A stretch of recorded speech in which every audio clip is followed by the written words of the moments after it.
Well, hello everybody. I'm Jerry Emge with Keller Williams The Lakes in Lake Elsinore, California. I'm a realtor here and I cover Western Riverside County. I produce these videos on a regular basis, usually at least weekly, every Thursday or sooner. I try to put multiple videos up each week, but I try to get at least one for sure up.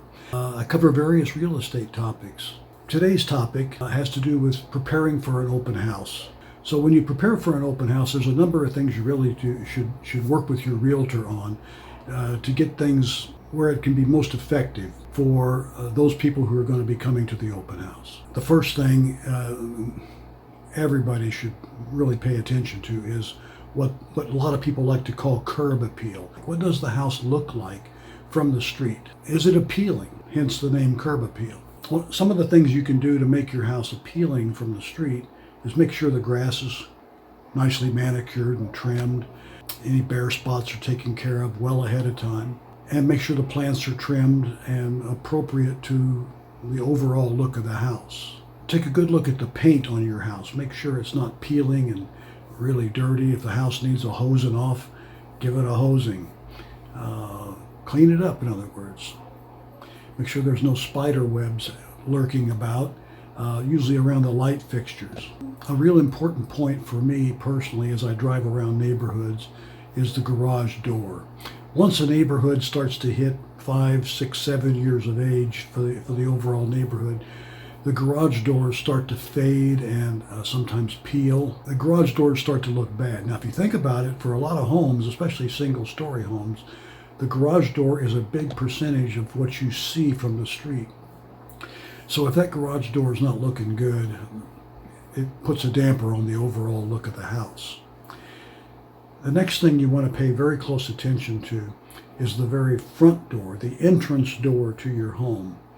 That door gets used more than just about any door in the house. It gets touched by all kinds of dirty, grimy, greasy hands and animals maybe in some cases. That door can take a beating, not so much physically from mechanics of the door, but it can really look bad.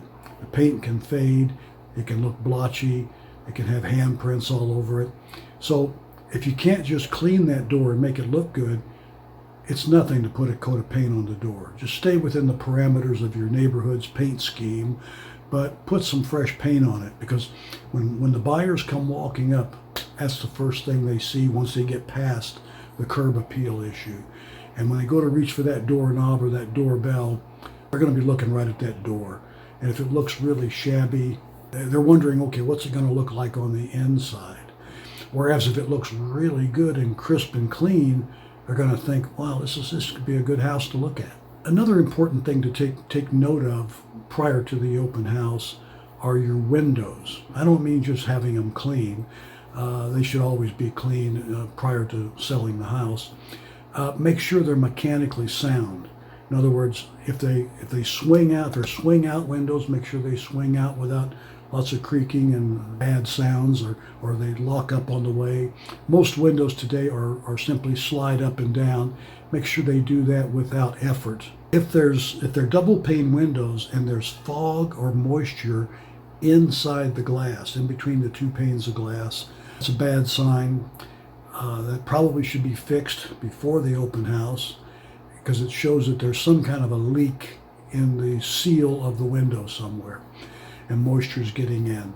And a good inspector is going to point that out to the new buyer, and if the buyer doesn't see it on the open house, they're going to see it on the inspection report, and they may want you to issue a credit for that. So it's easier to take care of that ahead of time. One big problem with preparing for an open house can be the smell of the house. To mix metaphors, sellers can be blinded by their noses. So they may not smell what their house really smells like to the average person walking through that door for the first time. Especially if you have various kinds of animals, it can be a problem. And it can turn off a lot of people. So make sure that house is smelling good. Once you've cleaned the house and removed as much of the smell as possible, enhance the smell with maybe essential oils, some other type of airwick type product. Lemon scent, cedar scent, pine scent, basil smell, and vanilla are good examples of aromas that are appealing to people as they come to the open house. The old saying was, make cookies, especially chocolate chip cookies. I don't think that's necessarily needs to be done. But you do want to have the house smelling good to that third party that walks through the door. Don't trust your own nose as the seller of the house, because believe me, you don't smell it. Another important thing to look for are plumbing issues.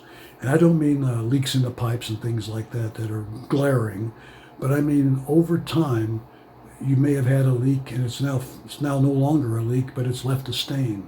You got to deal with that. Make sure those stains are removed or covered up, whatever it may be. Or if they open a cabinet under a sink and they see a lot of moisture or stains or rust or whatever it may be, it's just not good. And it points out to bad maintenance and potential problems that they may want to put special emphasis on when negotiating a deal with you. So to avoid all that, make sure there's no water stains on the walls or ceilings, under the cabinets, anywhere where moisture has maybe at some point been a problem. So my advice to you overall is to work closely with your realtor in preparing for the open house. They'll have lots of ideas and suggestions, and you can go through it together. Maybe what one person misses, the other one will pick up on. But get together and make this thing happen, and you're going to have a much more successful open house. So, hey, if you like my videos, when you get a chance to like them, give them the old thumbs up, subscribe, and after you subscribe, you get to hit the notification bell. Hit that bell and you'll be notified when new videos go up. Like I said, they go up at least weekly, if not sooner. So that's all I really wanted to talk about today. I thank you so much for being a part of my YouTube family. Here comes a little bit of information about me. If you need to pause the video to write down my phone number or my email address, please do. Otherwise, I'll see you soon. I'll see you on the next video. Thanks for watching. Goodbye.